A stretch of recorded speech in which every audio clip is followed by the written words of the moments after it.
Hey everyone, welcome back to my channel. Finally made it to the computer desk. That was an endeavor at the least.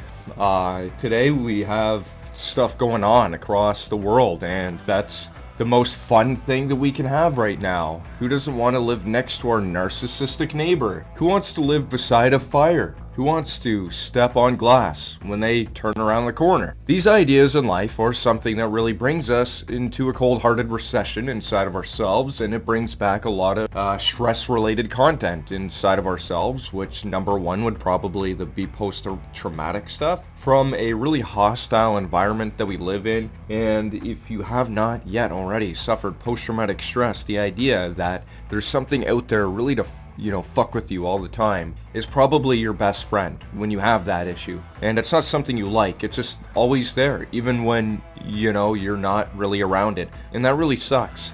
Now, to push that on other people really is a sad thing, but the generational trauma does go through the lives of many people through our generations. And genetically and unconsciously, not really like, killing people and then like bringing them back to life. I mean, that's a way of having an issue and, creating traumatic stress onto someone's life. I mean, the idea that you have really woken up and now you've seen the trauma itself in the unconscious part of your mind and brought it from the shadow or the part that filtered out or whatever it was. If you suppressed that feeling for like 30 seconds of whatever abuse you went through and it came back. Yeah, these things are really counterproductive, and it's not really a sensationalized thing that seems to be out there on the internet, and there are really questions about whether or not people are using this for their financial gain. The idea that it is sort of a benefit to people, and at the same time, if you have nothing, maybe being selfish does get you something in somewhere. At the same time, if I get 100 subscribers soon enough, maybe I'll give something back to the community.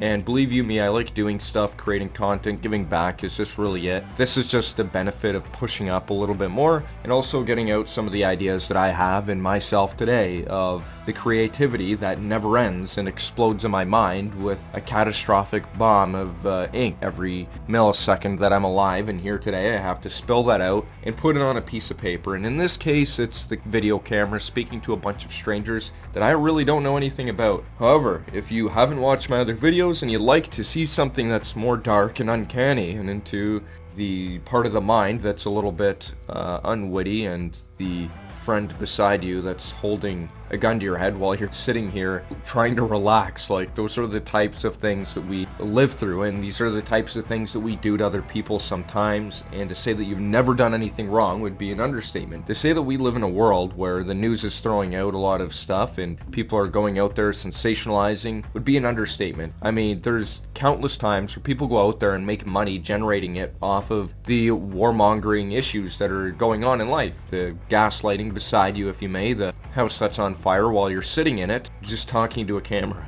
That's scary. It's terrifying. There are times in life where I felt like that personally. Many people watching this video might feel the same. Post-traumatic stress and the before-traumatic stress will be there. The idea that fake news isn't real might actually be an understatement. There's times where we go on TikTok and the facial recognition knows people that really look like our friends, and we're wondering why that's happening even when you don't allow it to go into contacts. And it's not just because we go through hundreds of people a day, but if you go through 100 people, the chance that you find one person that's almost identical to your friend is insane. It's just something that doesn't make sense at all, and it's like why it's happening is bizarre. The reason I talk about this and the understanding that we can use facial recognition to actually take structure and form of something and then put it out there and create something of a fake narrative is now accessible to the world itself through social media. Before it was through other means, and history is repeating itself. We're going through this dark time again, and things are just coming back at us, and this is how it will be. And it's not like a prophetic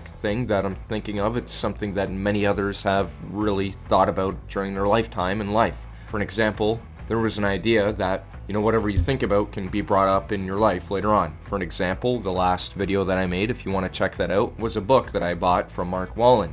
The idea that there is a intergenerational trauma that spiderwebs through generations of your family and reaches down and touches them. Subconsciously, these things are spoiling and going underneath you, and they're just boiling and boiling and boiling with that stench about to just spew its sulfur all over you the disgusting fart smell that it is and stink you up. You're already sitting in it, you just don't see it. And to say that you have not been nothing in your life would be really naive. And to say that you are something isn't a lie either. To say that you're better than other people, you know, might be a little bit of a lie. I mean, there are things that you're good at and you might be able to do in a different way than other people that might be a little bit more proficient.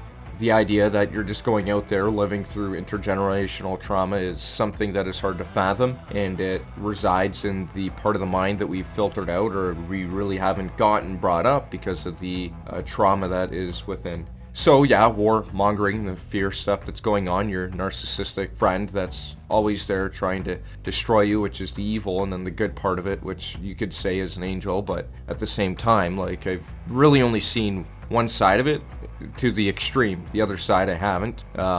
Maybe to an extent, but I've stopped myself from, you know, fully feeling that, because I know that the truth is that these things, if you were to fully believe them, they can be completely wrong, and you don't want to embodied by them. The idea that you're not your thoughts or your emotions in today's day and age is something that really needs to be looked at when we're going out there. Instead of watching all the news get off of social media, we distract ourselves too much. And that's something that is a part of many people's lives. I mean, go out there and create some type of content and raise awareness for whatever they like doing. Like, be a total Chad and be a Stacy, whatever you want to be. Be a non-binary, do whatever you want. Like, honestly, it is what it is, man. And we're in that day and age where things are changing. And yeah, really, these things are just going to affect life. And I don't want to sensationalize it. I'm just like, I just want to have a regular conversation with you dudes. And if you chicks, you people that are chicks with dicks, you know, give it a like, thumbs up. Check out my other videos if you like to. And if you like them, then please consider subscribing, because once I hit 100, I might do something really good for the community. I might do something really good. Keep that in mind. It's an idea, and it might actually come true if you get to 100 subscribers. Thanks. Have a good day. Bye.